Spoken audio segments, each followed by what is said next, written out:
बोलो शंकर भगवान की जय। बोल कार्तिक जी की जय। बोल गणेश भगवान की जय।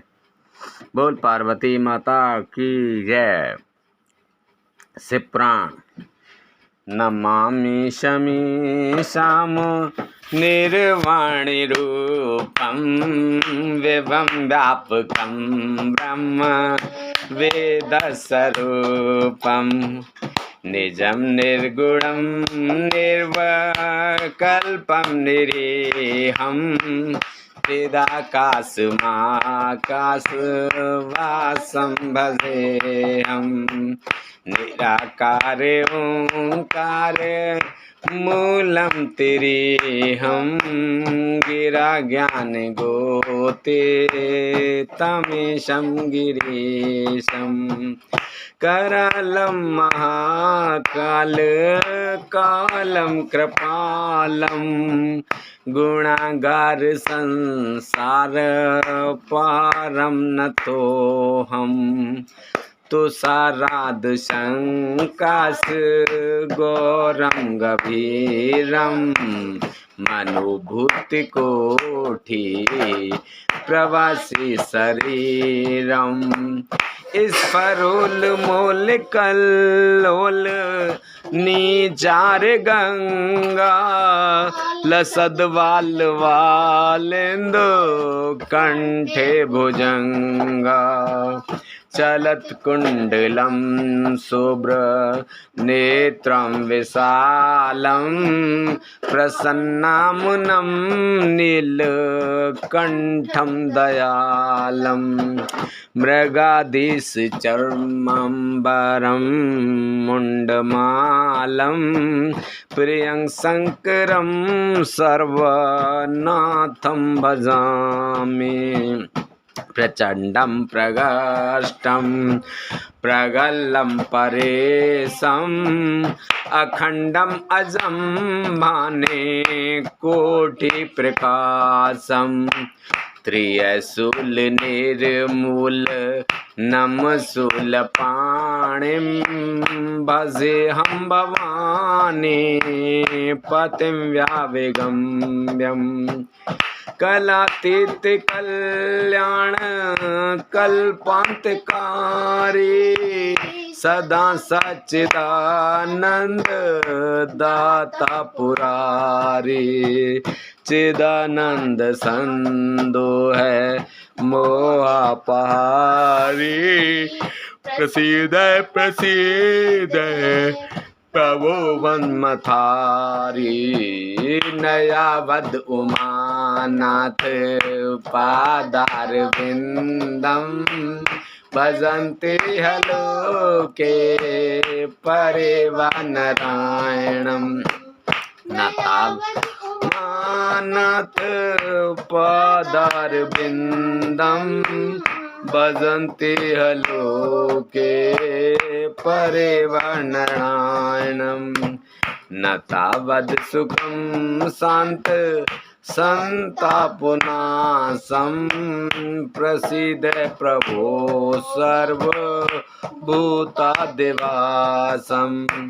न जानामि योगं जपं नैव पूजा न तो हम सदा सर्वदा संवितोभ्यं जरा जन्म दुःख्य घटतव्यमानं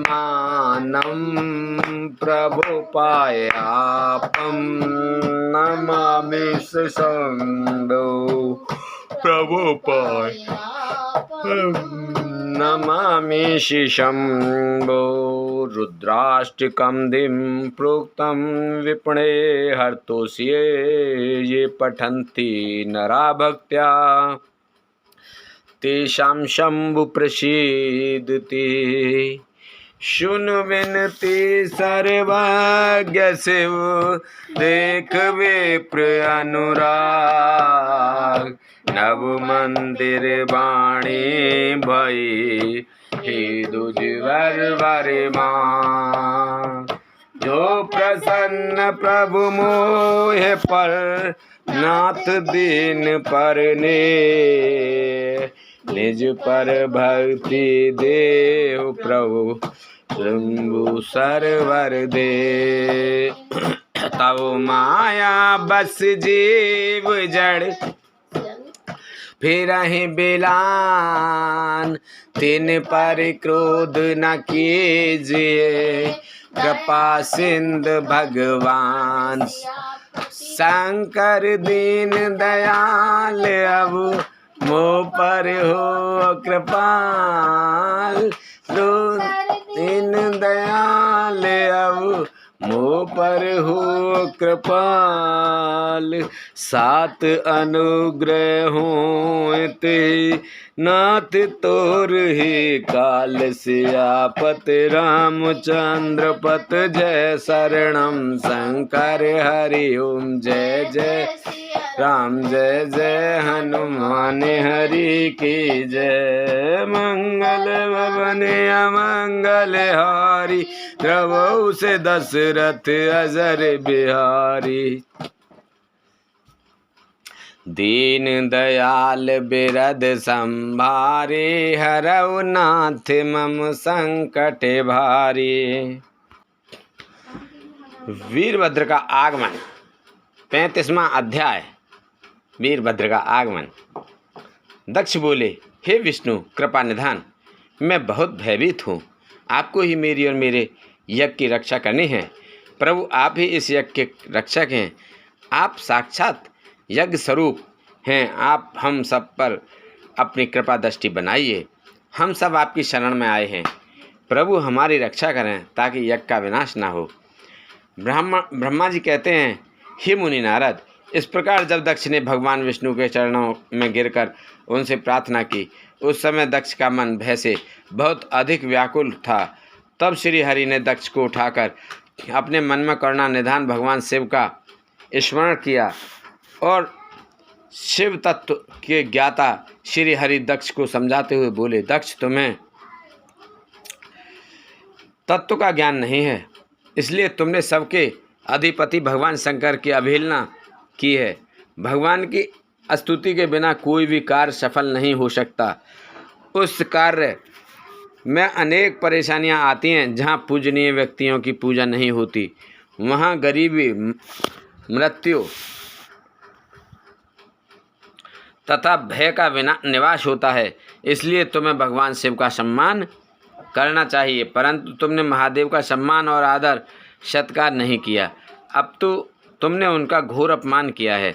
इसी के कारण तुम्हारे ऊपर घोर संकट के बादल मंडरा रहे हैं। मैं तुम पर छाए इस संकट से तुम्हें उबारने में पूर्णतः असमर्थ हूँ। ब्रह्मा जी कहते हैं, नारद भगवान विष्णु का वचन सुनकर दक्ष सोच में डूब गया। उसके चेहरे का रंग उड़ गया और वे घोर चिंता में पड़ गया। तभी भगवान शिव द्वारा भेजे गए गणों सहित वीरभद्र और महाकाली का उनकी सेनाओं सहित उस यज्ञशाला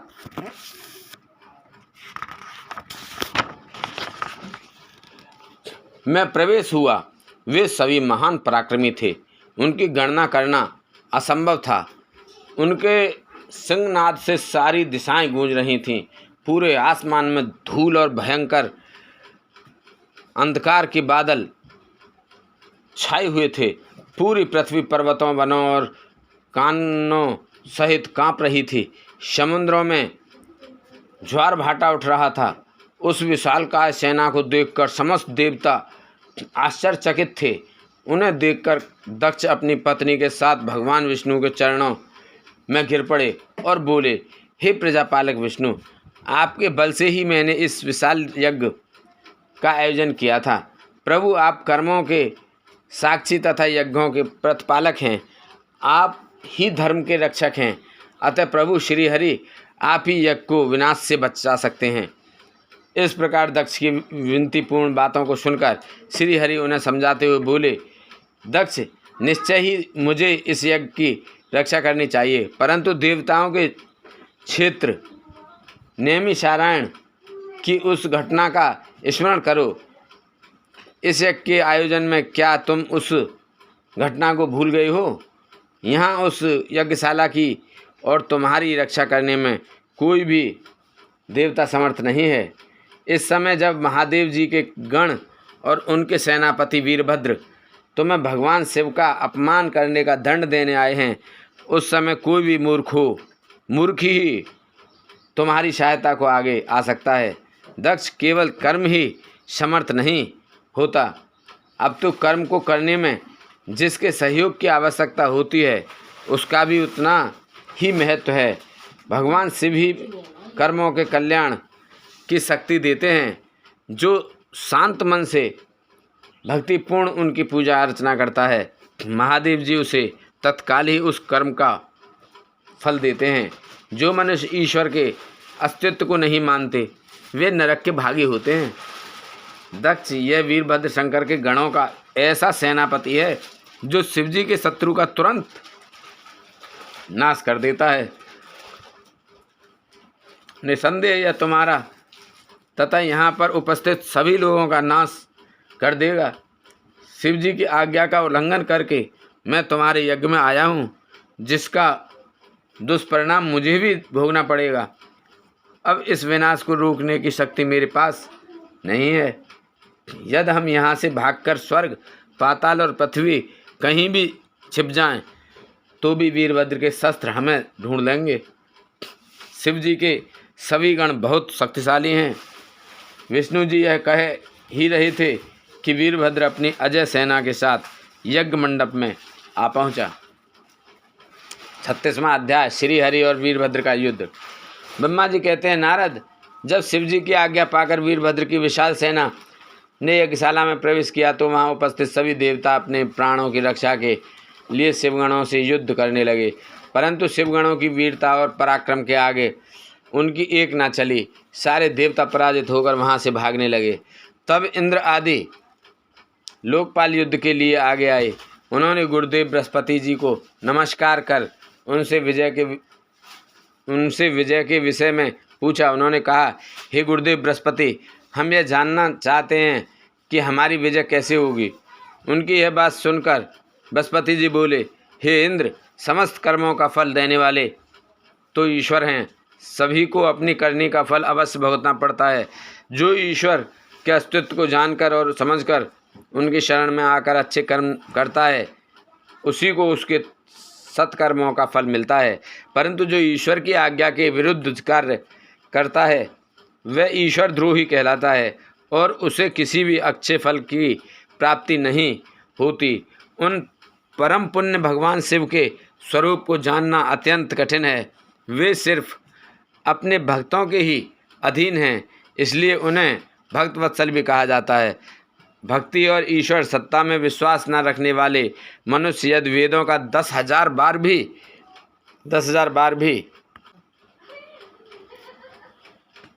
अध्ययन कर ले तो भी भगवान शिव के स्वरूप को भली भांति नहीं जान पाएंगे।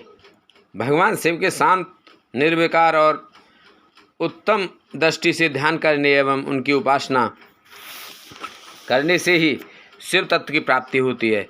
तुम उन करुणा निधान भगवान महेश्वर की अवहेलना करने वाले उस मूर्ख दक्ष के निमंत्रण पर यहाँ इस यज्ञ में भाग लेने आ गए हो। भगवान शिव की पत्नी देवी सती का भी इस यज्ञ में घोर अपमान हुआ है। उन्होंने इसी यज्ञ में अपने प्राणों की आहुति दे दी है। इसी कारण भगवान शंकर ने रुष्ट होकर इस यज्ञ को विध्वंस करने के लिए वीरभद्र के नेतृत्व में अपने शिवगणों को भेजा है। अब इस यज्ञ के विनाश को रोक पाना किसी के भी वश में नहीं है। अब चाहकर भी तुम लोग कुछ नहीं कर सकते।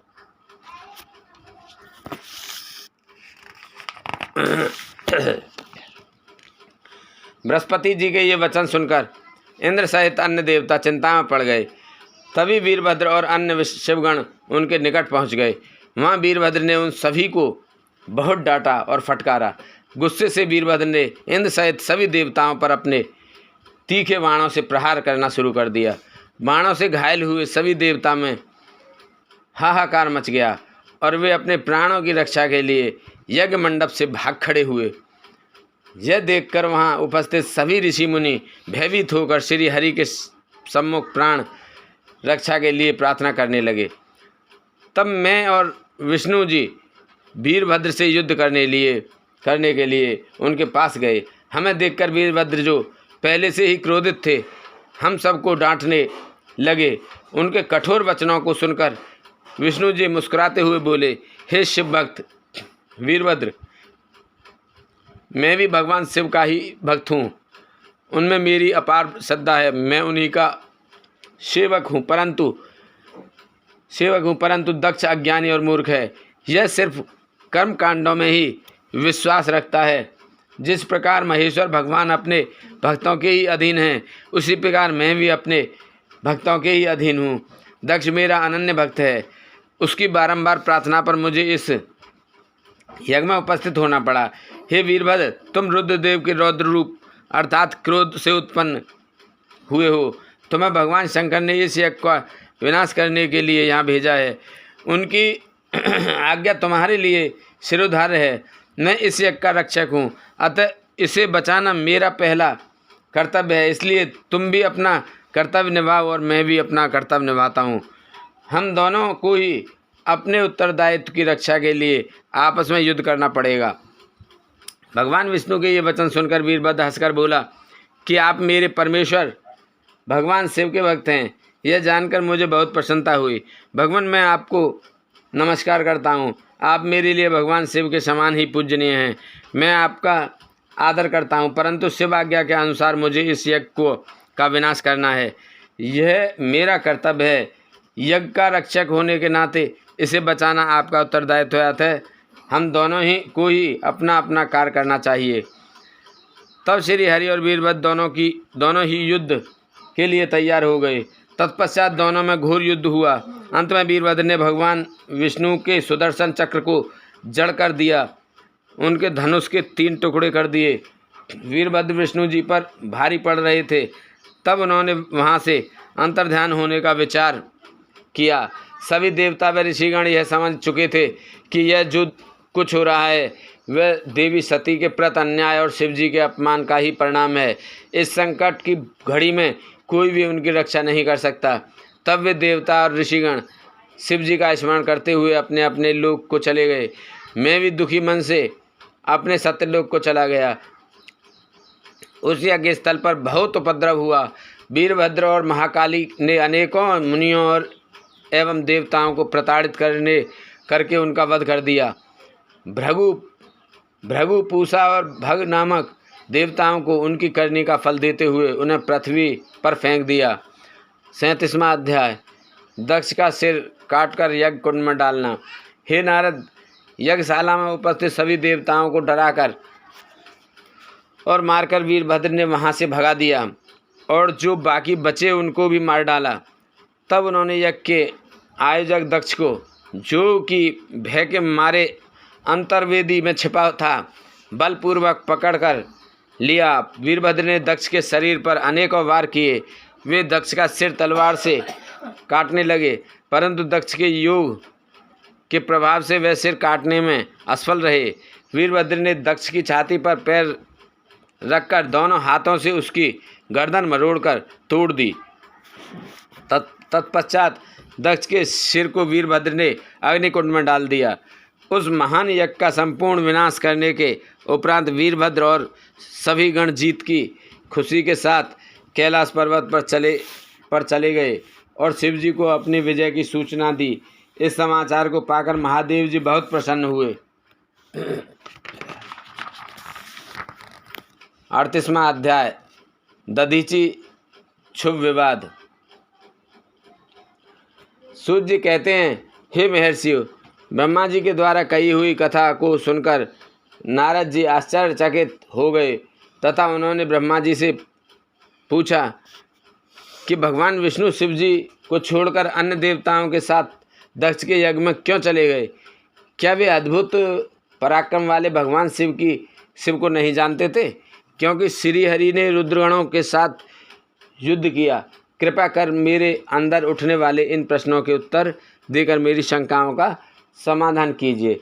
ब्रह्मा जी ने नारद जी के प्रश्नों के उत्तर देते हुए कहा, हे मुनिश्रेष्ठ नारद, पूर्व काल में राजा शुभ की सहायता करने वाले श्री हरि को दधीचि मुनि ने शाप दे दिया था, इसलिए वे भूल गए और दक्ष के यज्ञ में चले गए। प्राचीन काल में दधीचि मुनि महातेजस्वी राजा शुभ के मित्र थे। परंतु बाद में उन दोनों के बीच बहुत विवाद खड़ा हो गया। विवाद का कारण मुनि दधीचि का 4 वर्णों ब्राह्मण, क्षत्रिय, वैश्य और शूद्र में ब्राह्मणों को श्रेष्ठ बताना था। परंतु राजा क्षुब्ध, जो कि धन वैभव के अभिमान में डूबे हुए थे, इस बात से पूर्णतः असहमत थे। क्षुब्ध सभी वर्णों में राजा को ही श्रेष्ठ मानते थे। राजा को सर्वश्रेष्ठ और सर्ववेद में माना जाता है, यह श्रुति भी कहती है। इसलिए ब्राह्मण से ज़्यादा राजा श्रेष्ठ है। हे दधीचि, आप मेरे लिए आदरणीय हैं। राजा क्षुब्ध के कथन को सुनकर दधीचि को क्रोध आ गया। उन्होंने इसे अपना अपमान समझा और क्षुब्ध के सिर पर मुक्के का प्रहार कर दिया। दधीचि के इस व्यवहार से मद में चूर क्षुब्ध को और अधिक क्रोध आ गया। उन्होंने वज्र से दधीचि पर प्रहार कर दिया। वज्र से घायल हुए दधीचि मुनि ने पृथ्वी पर गिरते हुए योगी शुक्राचार्य का स्मरण किया। शुक्राचार्य ने तुरंत आकर दधीचि मुनि के शरीर को पूर्ववत कर दिया। शुक्राचार्य ने दधीचि से कहा कि मैं तुम्हें महामृत्युंजय का मंत्र प्रदान करता हूँ। त्र्यंबक यजामहे, अर्थात हम तीनों लोकों के पिता भगवान शिव, जो सूर्य, सोम और अग्नि तीनों मंडलों के पिता हैं, सत्व, रज और तम आदि तीनों गुणों के महेश्वर हैं, जो आत्म तत्व, विद्यात्म तत्व और शिव तत्व, पृथ्वी, जल व तेज सभी के स्रोत हैं, जो ब्रह्मा, विष्णु और शिव तीनों आधारभूत देवताओं के भी ईश्वर महादेव हैं, उनकी आराधना करते हैं। सुगंधिम पुष्टिवर्धनम, अर्थात जिस प्रकार फूलों में खुशबू होती है, उसी प्रकार भगवान शिव भूतों में, गुणों में, सभी कार्यों में, इंद्रियों में, अन्य देवताओं में और अपने प्रिय गणों में आधारभूत आत्मा के रूप में समाये हैं। उनकी सुगंध से ही सबकी ख्याति एवं प्रसिद्धि है। पुष्टिवर्धनम, अर्थात वे भगवान शिव ही प्रकृति का पोषण करते हैं। वे ही ब्रह्मा, विष्णु, मुनियों एवं सभी देवताओं का पोषण करते हैं। उर्वारिकमिव बंधनान मृत्युर्मुक्षि यमाम तात, अर्थात जिस प्रकार खरबूजा पक जाने पर लता से टूटकर अलग हो जाता है, उसी प्रकार मैं भी मृत्यु रूपी बंधन से मुक्त होकर मोक्ष को प्राप्त करूं। हे रुद्रदेव, आपका स्वरूप अमृत के समान है, जो पुण्य कर्म, तपस्या, स्वाध्याय, योग और ध्यान से उनकी आराधना करता है, उसे नया जीवन प्राप्त होता है। भगवान शिव अपने भक्त की मृत्यु के बंधनों से मुक्त कर देते हैं और उसे मोक्ष प्रदान करते हैं। जैसे उर्वारुक अर्थात ककड़ी को उसकी बेल अपने बंधन से बांधे रखती है और पक जाने पर स्वयं ही उसे बंधन मुक्त कर देती है, यह महामृत्युंजय मंत्र संजीवनी मंत्र है। तुम नियम पूर्वक भगवान शिव का स्मरण करके इस मंत्र का जाप करो। इस मंत्र से अभिमंत्रित जल को पियो। इस मंत्र का जाप करने से मृत्यु का भय नहीं रहता। इसके लिए विधिवत पूजन करने से भगवान शिव प्रसन्न होते हैं। वे सभी कार्यों की सिद्धि करते हैं तथा सभी बंधनों से मुक्ति कर मोक्ष प्रदान करते हैं। ब्रह्मा जी बोले, नारद, दधीचि मुनि को इस प्रकार उपदेश देकर शुक्राचार्य अपने निवास चले गए। उनकी बातों का दधीचि मुनि पर बड़ा प्रभाव पड़ा। वे भगवान शिव का स्मरण कर उन्हें प्रसन्न करने के लिए तपस्या करने वन में चले गए। वन में उन्होंने प्रेम पूर्वक भगवान शिव का चिंतन करते हुए उनकी तपस्या आरंभ कर दी। दीर्घकाल तक वे महामृत्युंजय मंत्र का जाप करते रहे। उनकी इस निस्वार्थ भक्ति से भक्तवत्सल भगवान शिव प्रसन्न होकर उनके सामने प्रकट हो गए। दधीचि ने दोनों हाथ जोड़कर शिव जी को प्रणाम किया। उन्होंने महादेव जी की बहुत स्तुति की। शिव ने कहा, मुनिश्रेष्ठ दधीचि, मैं तुम्हारी इस उत्तम आराधना से बहुत प्रसन्न हूँ। तुम वर मांगो, मैं तुम्हें मनोवांछित वस्तु प्रदान करूँगा। यह सुनकर दधीचि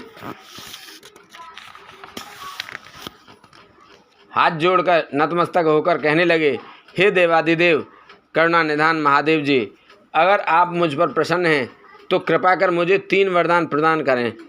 पहला यह कि मेरी अस्थियां वज्र के समान हो जाएं। दूसरा, कोई मेरा वध ना कर सके, अर्थात मैं हमेशा अवध्य रहूं। और तीसरा कि मैं हमेशा अधीन रहूं, कभी दीन ना हूं। शिव जी ने तथास्तु कहकर 3 वर दधीची को प्रदान कर दिए। तीनों मनचाहे वरदान मिल जाने पर दधीची मुनि बहुत प्रसन्न थे। वे आनंद में मग्न होकर राजा क्षुभ के स्थान की ओर चल दिए।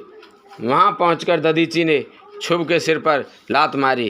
क्षुभ विष्णु जी का परम भक्त था। राजा होने के कारण वह भी अहंकारी था।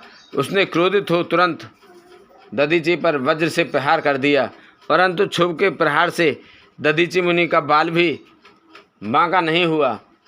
यह सब महादेव जी के वरदान से ही हुआ था। यह देखकर क्षुभ को बड़ा आश्चर्य हुआ। तब उन्होंने वन में जाकर इंद्र के भाई मुकुंद की आराधना शुरू कर दी। तब विष्णु जी ने प्रसन्न होकर क्षुभ को दिव्य दृष्टि प्रदान की। क्षुभ ने विष्णु जी को प्रणाम कर उनकी भक्ति भाव से स्तुति की। तत्पश्चात क्षुभ बोले, भगवान मुनिश्रेष्ठ दधीची पहले मेरे मित्र थे, परंतु बाद में अब हम दोनों के बीच में विवाद उत्पन्न हो गया। दधीची ने परम पूजनीय भगवान शिव की तपस्या महामृत्युंजय मंत्र से कर उन्हें प्रसन्न किया तथा अवध्य रहने का वरदान प्राप्त कर लिया। तब उन्होंने मेरी राज्यसभा में मेरे समस्त दरबारियों के बीच मेरा घोर अपमान किया।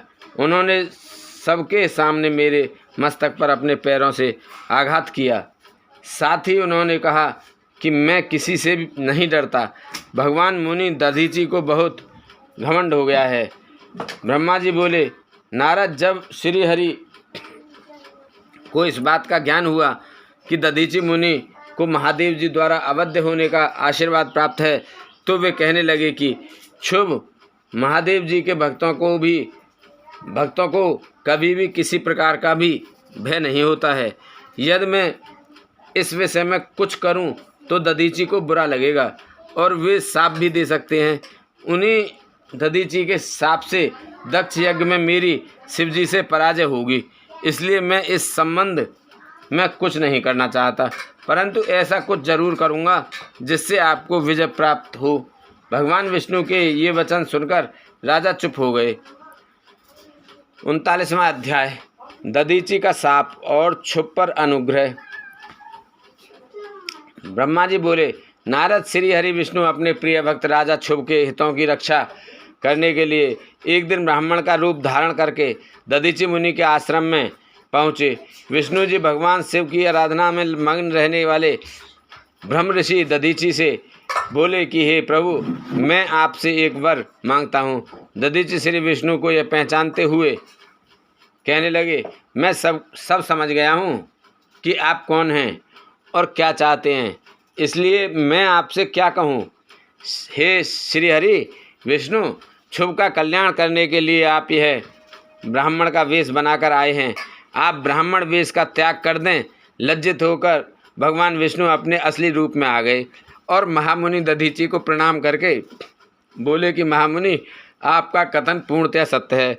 मैं यह भी जानता हूँ कि शिव भक्तों को कभी भी किसी भी प्रकार का कोई भी भय नहीं होता है, परंतु आप सिर्फ मेरे कहने से राजा क्षुभ के सामने यह कह दें कि आप राजा क्षुभ से डरते हैं।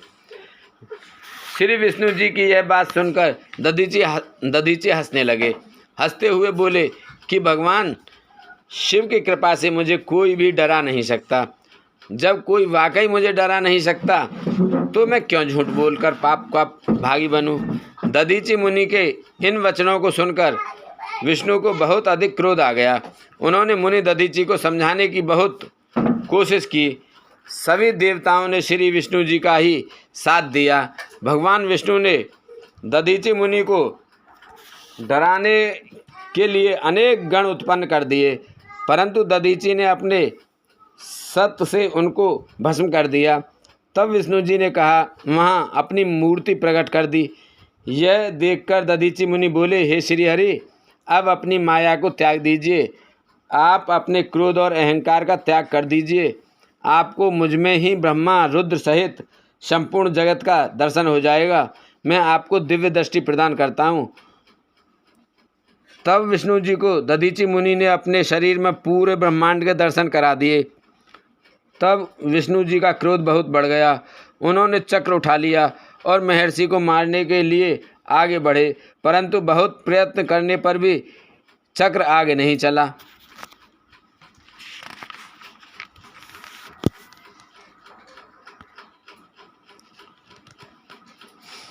यह देखकर दधीचि हंसते हुए बोले कि हे श्री हरि, आप भगवान शिव द्वारा प्रदान किए गए इस सुदर्शन चक्र से उनके ही प्रिय भक्त को मारना चाहते हैं, तो भला ये चक्र क्यों चलेगा? शिव जी द्वारा दिए गए अस्त्र से आप उनके भक्तों का विनाश किसी भी तरह नहीं कर सकते, परंतु फिर भी यदि आप मुझे मारना चाहते हैं तो ब्रह्मास्त्र आदि का प्रयोग कीजिए। लेकिन दधीचि को साधारण मनुष्य समझकर विष्णु जी ने उन पर अनेक अस्त्र चलाए। तब दधीचि मुनि ने धरती से मुट्ठी पर कुशा उठा ली और कुछ मंत्रों के उच्चारण के उपरांत उसे देवताओं की ओर उछाल दिया। वे कुशाएं कालाग्नि के रूप में परिवर्तित हो गईं, जिनमें देवताओं द्वारा छोड़े गए सभी अस्त्र शस्त्र जलकर भस्म हो गए। यह देखकर वहाँ पर उपस्थित अन्य देवता वहाँ से भाग खड़े हुए, परंतु श्रीहरि दधीचि से युद्ध करते रहे। उन दोनों के बीच भीषण युद्ध हुआ। तब मैं ब्रह्मा राजा शुभ को साथ लेकर उस स्थान पर आया जहाँ उन दोनों के बीच युद्ध हो रहा था। मैंने भगवान विष्णु से कहा कि आपका यह प्रयास निरर्थक है, क्योंकि आप भगवान शिव के परम भक्त दधीचि को हरा नहीं सकते हैं। यह सुनकर विष्णु जी शांत हो गए। उन्होंने दधीचि मुनि को प्रणाम किया। तब राजा शुभ भी दोनों हाथ जोड़कर मुनि दधीचि को प्रणाम करके उनकी स्तुति करने लगे, उनसे माफ़ी मांगने लगे और कहने लगे कि प्रभु, आप मुझ पर कृपा दृष्टि रखिए। ब्रह्मा जी बोले, नारद, इस प्रकार राजा शुभ द्वारा की गई स्तुति के से दधीचि को बहुत संतोष मिला और उन्होंने राजा शुभ को क्षमा कर दिया, परंतु विष्णु जी सहित अन्य देवताओं पर उनका क्रोध कम नहीं हुआ। तब क्रोधित मुनि दधीचि ने इंद्र सहित सभी देवताओं और विष्णु जी को भी भगवान रुद्र की क्रोधाग्नि में नष्ट होने का शाप दे दिया।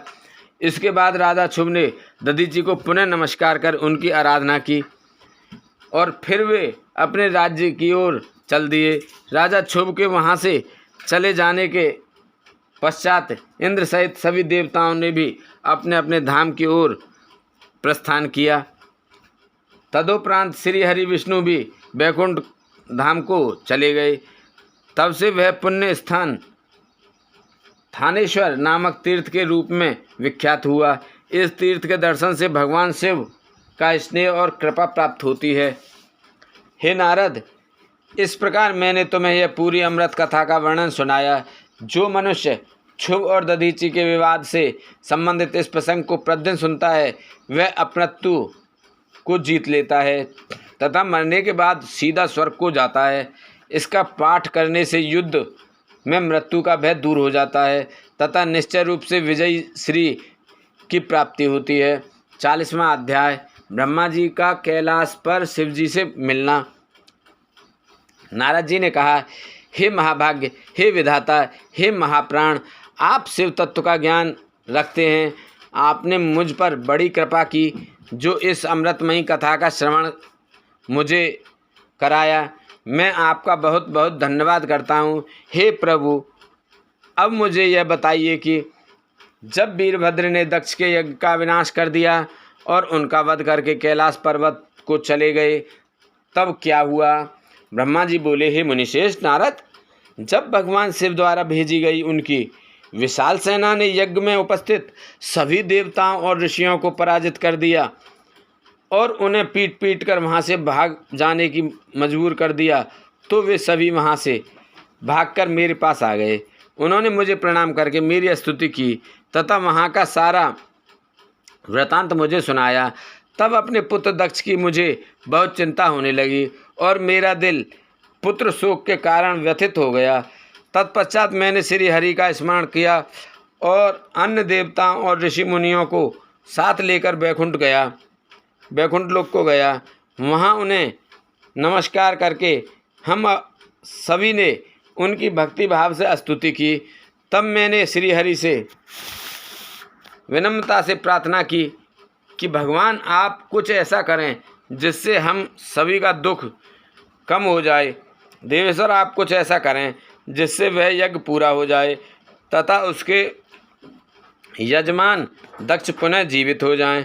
अन्य सभी देवता और ऋषि मुनि भी पूर्व की भांति सुखी हो जाएं। मेरे इस प्रकार निवेदन करने पर लक्ष्मीपति विष्णु जी, जो अपने मन में शिव जी का चिंतन कर रहे थे, प्रजापति ब्रह्मा और देवताओं को संबोधित करते हुए इस प्रकार बोले, कोई भी अपराध किसी भी स्थिति में कभी भी किसी के लिए मंगलकारी नहीं हो सकता।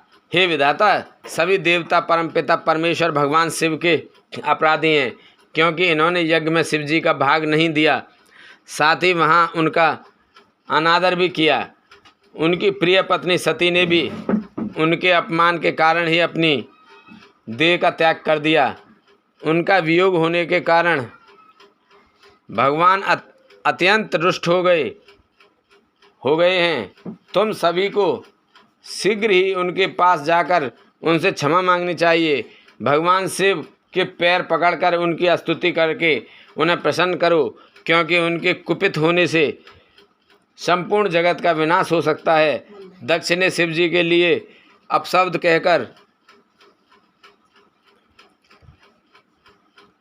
कहकर उनके हृदय को विदीर्ण कर दिया है, इसलिए उनसे अपनी अपराधों के लिए क्षमा मांगो। उन्हें शांत करने का यही सर्वोत्तम उपाय है। वे भक्तवत्सल हैं। यदि आप लोग चाहें तो मैं भी आपके साथ चलकर उनसे क्षमा याचना करूँगा। ऐसा कहकर भगवान श्री हरि में और अन्य देवता एवं ऋषि मुनि आदि कैलाश पर्वत की ओर चल दिए। वह पर्वत बहुत ही ऊंचा और विशाल है। उसके पास में ही शिव जी के मित्र कुबेर का निवास स्थल अलकापुरी है। अलकापुरी महादिव्य एवं रमणीय है। वहाँ चारों ओर सुगंध फैली हुई थी। अनेक प्रकार के पेड़ पौधे शोभा पा रहे थे। उसी के बाहरी भाग में परम पावन नंदा और अलकनंदा नामक नदियाँ बहती हैं। उनका दर्शन करने से मनुष्य को सभी पापों से मुक्ति मिल जाती है। हम लोग अलकापुरी से आगे उस विशाल वट वृक्ष के पास पहुँचे, जहाँ दिव्य योगियों द्वारा पूजित भगवान शिव विराजमान थे। वह वट वृक्ष 100 योजन ऊंचा था तथा उसकी अनेक शाखाएं 75 योजन तक फैली हुई थीं। वह परम पावन तीर्थ स्थल है। यहाँ भगवान शिव अपनी योगाराधना करते हैं। उस वट वृक्ष के नीचे महादेव जी के चारों ओर उनके गण थे और यज्ञों के स्वामी कुबेर भी बैठे थे। तब उनके निकट पहुंचकर विष्णु आदि समस्त देवताओं ने अनेकों बार नमस्कार कर उनकी स्तुति की। उस समय शिव जी ने अपने शरीर पर भस्म लगा रखी थी और वे कुशासन पर बैठे थे और ज्ञान का उपदेश वहां उपस्थित गणों को दे रहे थे। उन्होंने अपना बायां पैर अपना दाईं जांघ पर रखा था और बाएं हाथ को बाएं पैर से रखा था। उनके दाएं हाथ में रुद्राक्ष की माला थी। भगवान शिव के साक्षात रूप का दर्शन कर विष्णु जी और सभी देवताओं ने दोनों हाथ जोड़कर और अपने मस्तक को झुकाकर दया सागर परमेश्वर शिव से क्षमा याचना की और कहा कि हे प्रभु, आपकी कृपा के बिना हम नष्ट भ्रष्ट हो गए हैं। अतः प्रभु आप हम सब की रक्षा करें। भगवान हम आपकी शरण में आए हैं, हम पर अपनी कृपा दृष्टि बनाए रखें।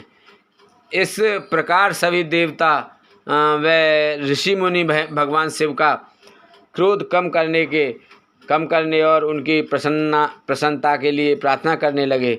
31वां अध्याय, शिव द्वारा दक्ष को जीवित करना।